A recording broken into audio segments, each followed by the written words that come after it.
Bienvenue. Dans cette vidéo, tu vas comprendre pourquoi Anchor a fait autant parler de lui et pourquoi il pourrait avoir des performances de fou sur ce cycle. Je rappelle rapidement que la formation sécurité crypto est encore ouverte et que tu peux profiter gratuitement des articles de recherche, c'est les premiers et deuxièmes liens dans la description.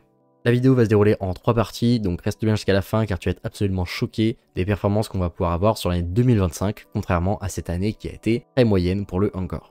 Je rappelle rapidement ce que c'est le Anchor, c'est un fournisseur d'infrastructures spécialisé dans le Web3 et c'est le leader de son marché. On fait un petit tour sur le côté des nouveautés du projet Anchor. Le gros point positif, puisque c'est des fournisseurs d'infrastructures, il faut qu'ils fournissent de l'infrastructure, donc il faut qu'ils fassent des partenariats. Et ils ont dédié l'année 2024 à faire des partenariats, puisqu'en 2022, il n'y avait que 15 partenaires du projet et en 2024, il y en a une soixantaine. Et sur cette année 2024, ils ont quasiment signé un partenariat par semaine. Et c'est des gros partenariats. Il y a par exemple Asphere, Arbitrum, Babylon, Polygon. J'en passe, il y en a beaucoup, il y en a un par semaine quasiment. Et d'ailleurs, vous avez entendu Asphere, c'est un partenariat qu'ils ont fait pour construire une application qui permet de lancer à n'importe qui une Layer 2 en no-code. Et avec ça, ils vont fournir leur infrastructure pour connecter la Layer 2 au DApp. Donc ça c'est assez classique et ça va rajouter une réelle utilité au projet Anchor. Et d'ailleurs les Layer 2 sur lesquels ils se basent, c'est le Polygon CDK, le OP SDK, il y a aussi le SDK de Arbitrum. Donc ils ont fait des partenariats avec les plus gros fournisseurs de Layer 2 et ils intègrent leur tech et leur infrastructure. Donc c'est super parce que ça va démocratiser vraiment ce projet et en fait toutes les futures Layer 2 qui vont se lancer, pour la plupart seront lancés via donc soit Polygon, soit Optimism, soit Arbitrum et utiliseront la tech de Anchor. Donc là, toutes les prochaines Layer 2 qui vont se lancer, quasiment, se lanceront en utilisant la tech de Anchor. Donc ça va augmenter exponentiellement l'utilité du token. Au niveau de la tokenomics, pour faire un petit rappel, on est à 100% la supply qui est en circulation, on a 2,5% qui ont été burn, et le token c'est un utility token, puisqu'il sert à la DAO, donc à la gouvernance, au stacking, à payer les frais de transaction, et il sert à payer les abonnements, les requêtes API et l'utilisation des terminaux RPC. Et en fait ça va être fait par soit les autres projets crypto, soit des entreprises du Web 2 qui vont faire des requêtes. C'est là que le token Anchor va avoir vraiment beaucoup d'utilité, puisque beaucoup de grandes entreprises, que ce soit du Web 2 ou du Web 3, des gros projets, vont devoir aller acheter du Anchor pour payer leurs frais de leurs requêtes, etc. Le besoin d'avoir des tokens Anchor va être tous les mois, tous les jours, etc. C'est en continu. Sur le long terme, ça va vraiment peser puisque ça va créer une pression vendeuse à la hausse. Et c'est là que c'est extrêmement intéressant, c'est la répartition des frais de transaction. Donc il y a la moitié des frais qui sont donnés aux stackers. Donc 50% aux stackers, 20% à ceux qui fournissent des nodes et 30% à la DAO. Qui va se servir de l'argent pour faire soit des programmes d'incentive pour ramener des développeurs, soit pour payer les frais de fonctionnement du projet, soit pour aller burn par exemple. Et donc, techniquement, le projet n'est pas déflationniste parce qu'il n'y a pas de baisse de la supply. Le mécanisme de burn, en fait, c'est seulement lorsque la DAO le vote, donc il n'est pas par défaut installé, mais c'est un petit peu différent puisqu'en fait la supply en circulation va quand même diminuer parce qu'en fait le pourcentage de stackers va augmenter avec le temps. Puisque les stackers sont des holders sur le long terme, on a 50% des frais de transaction qui vont leur être envoyés, et en fait, eux, ils vont tout simplement les laisser dans leur portefeuille. Donc la supply en circulation sur le marché va diminuer avec le temps. Et donc forcément, baisse de la pression vendeuse, puisque il y a moins de tokens sur le marché, et sur le long terme, une explosion du cours. Le deuxième point, c'est l'écosystème. Donc là, j'en ai parlé très rapidement, mais l'écosystème se développe extrêmement vite. Là, pour le coup, sur les 2023 et 2022, ils se développaient assez lentement. Et sur 2024, ils ont vraiment enclenché la 5e. Ils signent un nombre de contrats absolument fou. Le nombre de blockchains basés sur la tech de Anchor a presque triplé donc depuis le bas du cycle en 2022. Il est passé, comme je vous ai dit, de 10 à peu près à 60. Donc ça, c'est le nombre de blockchains basés sur Anchor.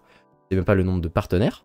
Et du coup, ces 55 blockchains et tous les autres projets ont à peu près 3,5 milliards de requêtes API par jour. Et selon leurs sources officielles, ça fait à peu près 140 000 euros de frais payés en Anchor. Ça veut dire qu'il y a à peu près 70 000 $ qui vont dans la poche des stackers. Donc c'est incroyable parce que par an, ça fait à peu près 13 millions de dollars qui vont être bloqués, qui vont être sortis de la circulation sur le marché.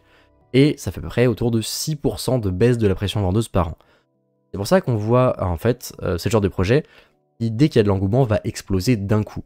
Il va latéraliser longtemps, mais dès qu'il va exploser, il va exploser d'un coup, parce que lorsqu'il va y avoir une forte demande, il va y avoir un choc entre la demande et l'offre, et le prix va devoir s'adapter et monter extrêmement vite jusqu'à ce qu'il y ait plus de vendeurs. Et donc c'est selon moi un projet à avoir dans son portefeuille forcément, mais qui aura des performances plutôt sur des fins de cycle.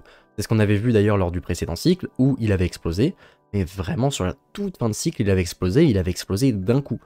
En fait c'est vraiment un levier sur l'écosystème crypto. Dès que l'écosystème crypto explose et qu'il y a d'un coup une forte demande, un fort intérêt, c'est ici que le token Encore va en profiter de manière plus importante.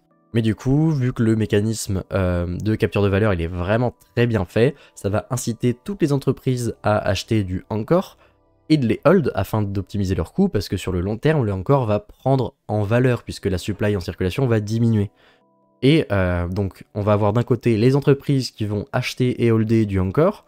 Lorsqu'ils vont payer des frais de transaction, la moitié va aller dans la poche des stackers qui vont les holder et peut-être les restacker. Donc en fait, on va avoir une exponentielle de la baisse de la circulation et ça peut vraiment avoir un impact sur le marché lorsqu'il va y avoir des chocs entre l'offre et la demande.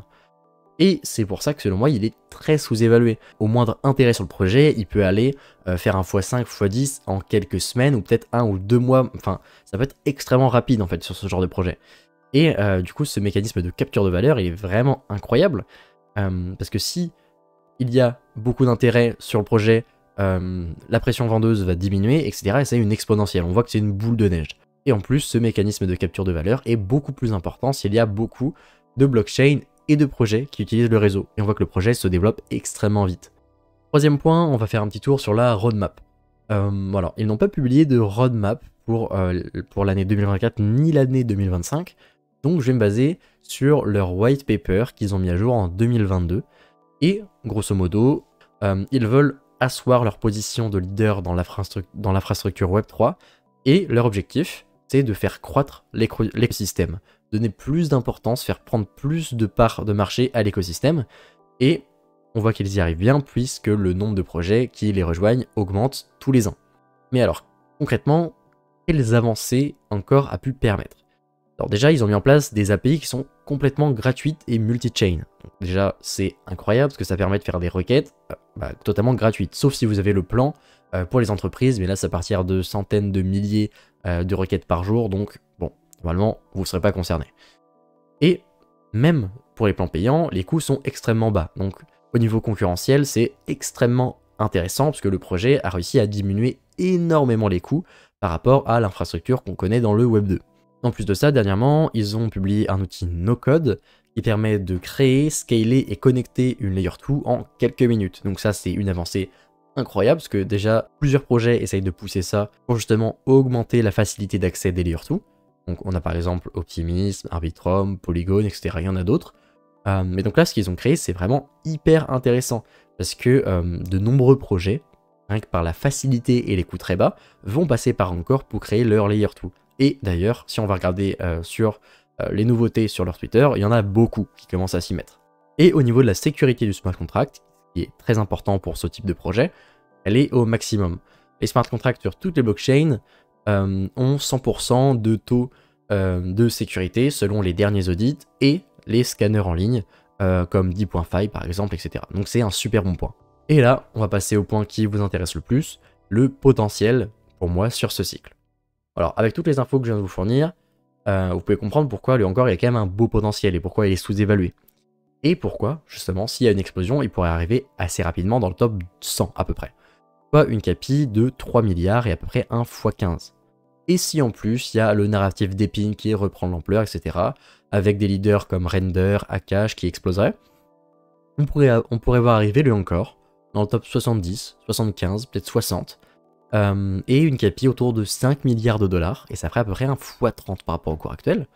Et quand on voit que le projet est autour du top 200, c'est pas incohérent, puisque sur des projets plus petits, moins capitalisés comme Encore, des potentiels de x30 sont à la marge possibles, puisqu'en moyenne, mon estimation personnelle, c'est entre x7 et x12 sur la taille du marché des petites crypto-monnaies sur un ATH de ce cycle, bah, c'est une moyenne. Il peut très bien y avoir des crypto-monnaies qui vont mieux performer, comme d'autres qui vont moins performer.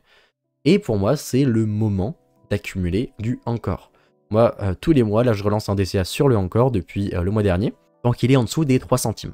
Parce que moi, j'ai une position moyenne qui est extrêmement basse, je suis encore en positif, puisque j'avais acheté autour des 2 centimes sur ma position moyenne. Donc j'en profite pour réaccumuler.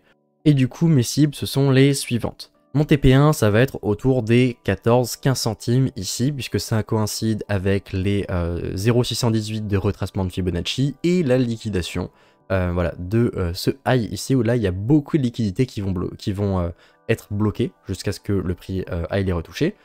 Donc on pourrait avoir ici une phase de latéralisation, voilà, comme ça, lorsqu'on va avoir dépassé ce high. Ici, on pourrait avoir un retracement même. Et donc ça, c'est mon premier TP, où je vais vendre à peu près 30% de mon bag. Mon deuxième TP, c'est autour des 25 centimes. Donc c'est la liquidation du double top ici. Et voilà, donc ça arriverait à peu près ici. Et ça ferait à peu près un x10, x11, x12 sur les cours actuels. Donc ça, c'est mon deuxième TP. Et donc ça coïncide avec la liquidation du high de l'ancienne ATH, où il y a aussi beaucoup de liquidités qui sont bloquées.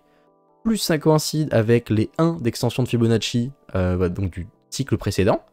Et en plus, ça coïncide avec les 4,618 de la première vague, donc la première vague d'Elliott ici.